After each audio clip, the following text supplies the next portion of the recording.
ఆఫీసుల వల్ల ఎస్పీ ఆఫీసుల వల్ల ప్రజలకు ఏమైనా మేలు జరుగుతుందా? అనవసరంగా హైదరాబాద్ లో అంత పెద్ద సెక్రటేరియట్ కట్టారు. కాంగ్రెస్ ఎంపీ మల్లు రవి ఏమంటాడు?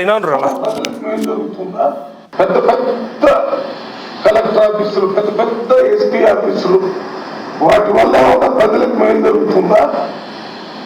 మీకు పెద్ద పెద్ద కార్లు ఇచ్చి పెద్ద పెద్ద మనుషులని గన్మెన్లు పెట్టి మీకు పెద్ద పెద్ద ఎంపీ ఆఫీసులు, ఎమ్మెల్యే ఆఫీసులు, క్యాంప్ ఆఫీసులు కట్టి అలా కూర్చోబెడితే మాకేమైనా ఉపయోగం ఉందా? అసెంబ్లీకి అంత పెద్దగా ఎందుకా మీకు? మరి ఇప్పుడు అది నిజాం నవాబు కట్టినా ఎవరు కట్టినా మీకు అసెంబ్లీకి అంత పెద్దగా ఎందుకు? చిన్నగా ఏమన్నా రేకుల రూమ్లు వేసుకొని ఉంటారు, షెడ్, పైసలు మిగులుతాయి కదా.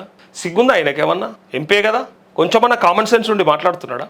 పక్క రాష్ట్రం ఓడేమో అమరావతిలో కనీసం ఏమైనా కట్టుకుందామంటే మాకు కేంద్రం సహకరిస్తలేదు, మాకు రాష్ట్ర బడ్జెట్ సహకరిస్తలేదు అని చచ్చిపోతుర్రాలు. మాకు ఇప్పటిదాకా పర్మనెంట్గా ఓ సెక్రటేరియట్, పర్మనెంట్గా ఓ ఆఫీస్ బిల్డింగు, రాజధాని ఇన్ఫ్రాస్ట్రక్చర్ లేదని కొట్టుమిట్టాడుతుర్రా. ఆడ లేనోడు లేక ఏడిస్తే ఉన్నోడట ఉండేడుస్తుండట, లేనోడు లేక ఏడుస్తుడు లేవు లేవని. ఉన్నోనికి తిన్న తరగక ఇట్లా అవుతా ఉన్నది. ఇక చూడుర్రి, నాకు అర్థం కాలే.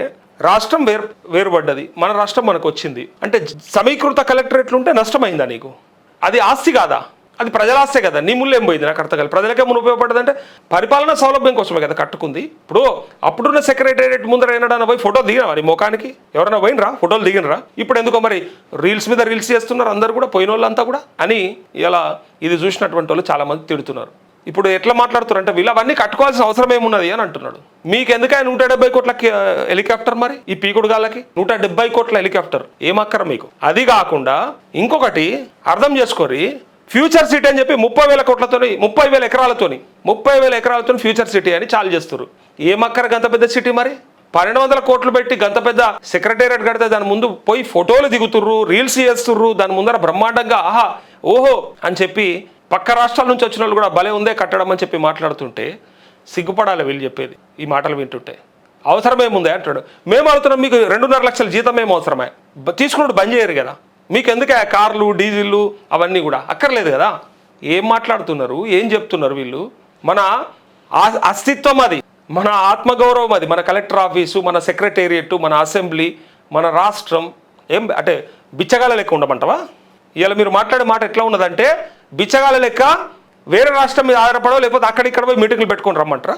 ఈయన ఖమ్మంలో ఎల్లుండి 30 తారీఖు నాడు మీటింగ్ ఏడిచింది కదా, వీళ్ళన్న పెద్ద మనిషి, వీళ్ళ అన్ననో తమ్ముడైతాడో బట్టి విక్రమార్క, ఈ రాష్ట్ర ఉప ముఖ్యమంత్రి, ఆర్థిక శాఖ మంత్రి ఎట్టగిట్ల నాతాన్నే ముల్లే ఉన్నది అనుకుంటుండేమో మీటింగు ఏర్పాట్లను చూడడానికి కూడా 170 కోట్ల హెలికాప్టర్లో పోయిండే. చెప్పుర్రు ఇప్పుడు ఏర్పాట్లు చూడనీకే హెలికాప్టర్లో పోయింది ఆయన. ఆడేమి ఆయన మీటింగ్ పెట్టిన రోజు పోలేడు, మీటింగ్ పెట్టిన రోజు మళ్ళా పోతాడు 30 తారీఖు నాడు. కానీ ఇలా మీటింగు ఏర్పాట్లు చూడడానికే హెలికాప్టర్లో పోతున్నారే, మీకేమక్కర చెప్పుర్రి? మా అంటే వీడికెళ్ళి 3 గంటల తొగనేమో పోనింట్రా కారు లేవా, గతి లేవా, డీజిల్ ఇస్తలేదా గవర్నమెంట్? అంత ఎమర్జెన్సీగా మీరు ఉరుకుడుకొచ్చి చేసేదేముంది? హెలికాప్టర్లో పోయి ఆడ చేసేది ఉంది, హెలికాప్టర్కి వెళ్ళి చెడ చేసేదేమున్నది అని ప్రజలు కూడా అనే అవకాశం ఉంటుంది. ఇవన్నీ పిచ్చి మాటలు బంద్ చేసి కట్టిన వాటిని, ఆల్రెడీ ఉన్న వాటిని కూల్చేస్తారా మీ కొంపదీసి? అట్లకిట్లా ఏమైనా రోగం ఉన్నదేమి? అన్ని కూల్చుకుంటూ పోతారు కదా కొంపదీసి. ఇవన్నీ అక్కర్లేదని కూల్చేస్తారేమి? అరే అది మన జిల్లాకి ఇచ్చుకునే గౌరవం, మన జిల్లాకు సంబంధించిన యంత్రాంగం అంతా ఆడ ఉంటే మనకు ప్రైడ్ అది. మరి ప్రజలకు కూడా ఉండాలి కదంటే ప్రజలకు గట్టిరు కదా, మీరు అద్దంటలేరు కదా, అప్పులు చేస్తారు కదా. ఇగో ఇంకా ఏమంటాడు చూడు, ఇగో ఏమక్కరా అని మాట్లాడతాడా. కలెక్టర్ ఆఫీసులు, పెద్ద పెద్ద ఎస్పీ ఆఫీసులు, వాటి వల్ల ప్రజలకు మేలు జరుగుతుందా? అంటే సపరేట్గా ఒక చిన్నగా ఏమైనా రేకుల షెడ్ వేసి కూర్చోబెట్టమంటావా మరి కలెక్టర్ను, ఎస్పీని? అది ఇట్లా ఉన్నదేంది నీకు? ఆ మాత్రం ఉండొద్దా? వీళ్ళు ఎట్లా మాట్లాడుతున్నారంటే ఇంకా ఏది అవసరం లేదు. ఏది అవసరం లేకపోతే మరి మీ అన్న గా ఇంట్లో ఉంటుండే ఎందుకుంటుండే? ప్రగతి భవన్లా ప్రజాభవన్ అని మార్చిరు కదా, పెద్ద పెద్ద భవంతి కదా, ఎందుకుంటుండే మరి? సింపుల్గా నన్ను ఉండని ఉంటారు, దాన్ని ఇంకేదైనా ఆఫీస్కి ఇచ్చుకొని ఉంటారు. ఇక ఆఫీస్ చిన్నగా ఉండడం వల్ల ప్రజలకు పని జరగకుండా ఉంటుందా? పెద్ద ఆఫీస్ ఏమన్నా పని చేస్తుందా? పెద్ద సెక్రటరీ కడితే 20, 30, 100 సంవత్సరాల దాకా ఉండాల్సినట్టు పడగొట్టి మొత్తం ప్రజాధనాన్ని అంతా నువ్వు పెద్ద పెద్ద కట్టారు. ఇది హిట్లర్ చేసే పని. ఇక పెద్ద పెద్ద అది మనకు మన పరిపాలనా సౌలభ్యం కోసం కట్టుకున్నటువంటి మన కట్టడాలను కూడా విమర్శిస్తూ ఆ సెక్రటేరియట్ మరి చాలా పెద్దది, 1200 కోట్లది కదా, మరి అది వాడకుంటే అయిపోతుండే కదా, దాన్ని కిరాయికి ఇచ్చుకుంటుంది. కేసీఆర్ గట్టి తప్పు చేసాడు కదా, దాన్ని కిరాయికి ఇచ్చుకుంటే అయిపోతుండే కదా. ఏదన్నా ఆఫీస్కో ఎవరికైనా కంపెనీలకో మీకు కిరాయి వస్తుండే కదా, మిగిలిస్తే అయిపోతుండే కదా. మరి ఆలోచన చేయాలా?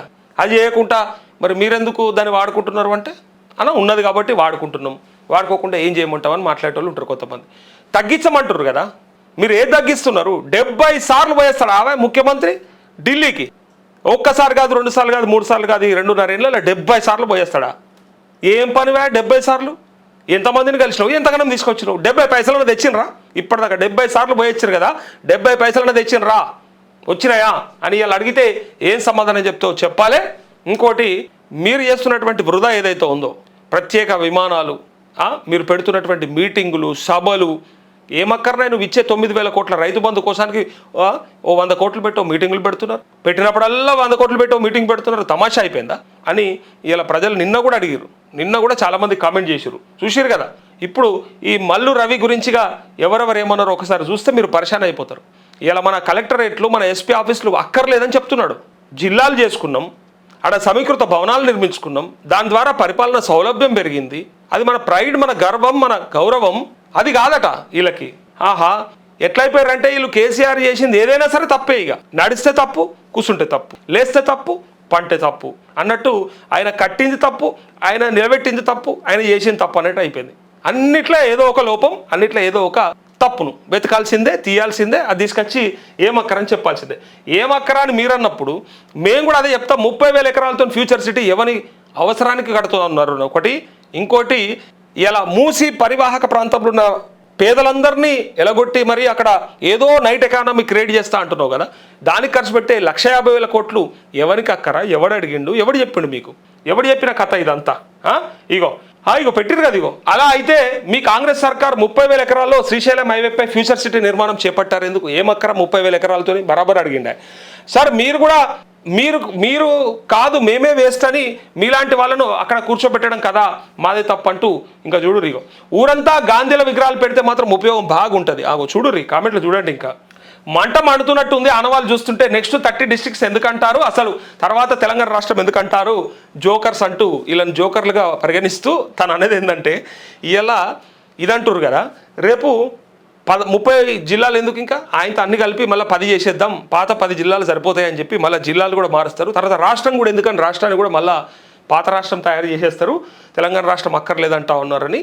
ఇంకో మాట ఏంటంటే, ఆనవాళ్ళు చూస్తే భయం అవుతుంది కదా, అందులో పోయి పని చేయాలంటే ఇబ్బంది అవుతుంది వీళ్ళకి, ఆడపోయి నిలబడాలంటే భయం అవుతుంది. ఇది కేసీఆర్ కట్టిందా? కేసీఆర్ కట్టిన ఆఫీస్లా? కేసీఆర్ కట్టిన సెక్రటేరియటా? మరి మీరు కూడా ఒకటి కట్టురు కదా, ఎవరొద్దన్నారు? ఆయన కూడా రాష్ట్రాన్ని సాధించిన నాయకుడిగా, నేతగా నా పేరు నిలబడాలని చెప్పి అప్పు చేసిండా, సప్పు చేసిండా, ఎక్కడికి వెళ్ళి ఈ రాష్ట్రంలో కొన్ని ఇన్ఫ్రాస్ట్రక్చర్లు అప్పుడు మరి నిజాం రాజు కట్టినట్టే ఈయన కూడా కట్టడానికి ప్రయత్నం చేసిండు అనుకుందాం. దానివల్ల ఉపయోగమా నష్టమా అది చూడాలి మనకు.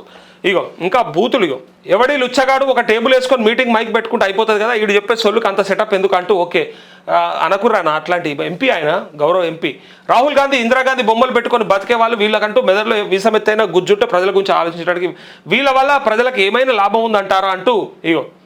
సరే సార్, నువ్వు చెప్పింది కరెక్ట్ అనుకుందాం కాసేపు. ఇప్పుడు మీరు పెద్దగా డబ్బులు కూడా పెడతారు, సంపాదిస్తారు, ఇంకా పెద్దగా ఆస్తులు కూడా పెట్టుకుంటారు, ఎందుకో చెప్పు.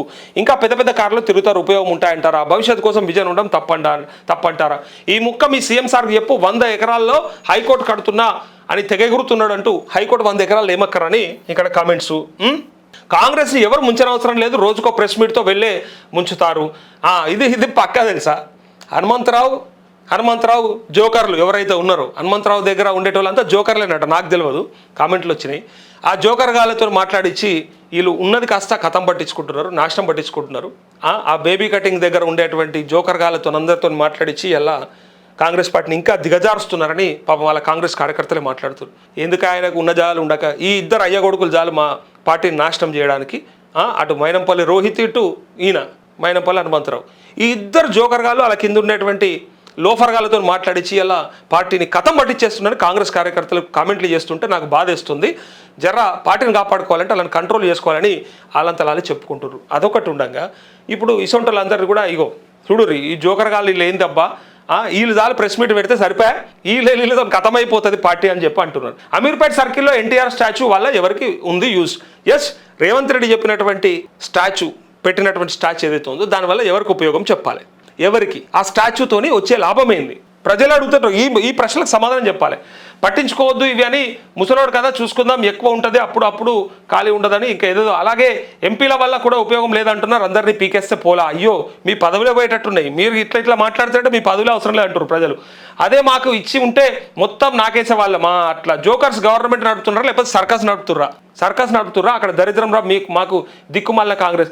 నీలాంటి మూర్ఖులకు వాటి గొప్పదనం తెలియదు మల్లు రవి గారు అంటూ ఇక బూతులే. ఇక అయితే పెద్ద పార్టీ బిల్డింగ్స్ వల్ల ఏమైనా ఉపయోగం ఉందా, అసలు నీ వల్ల తెలంగాణకి ఏమైనా లాభం ఉందా, సిగ్గుందిరా అసలు మీకు అంటూ ఈ కామెంట్లు చూస్తే మల్లు రవి సప్పుడు ఏక రాజకీయం బంద్ చేసుకొని ఇంట్లో కూర్చోవచ్చు. అట్లాంటి కామెంట్స్ ప్రజలు చేస్తూ ఉన్నారు.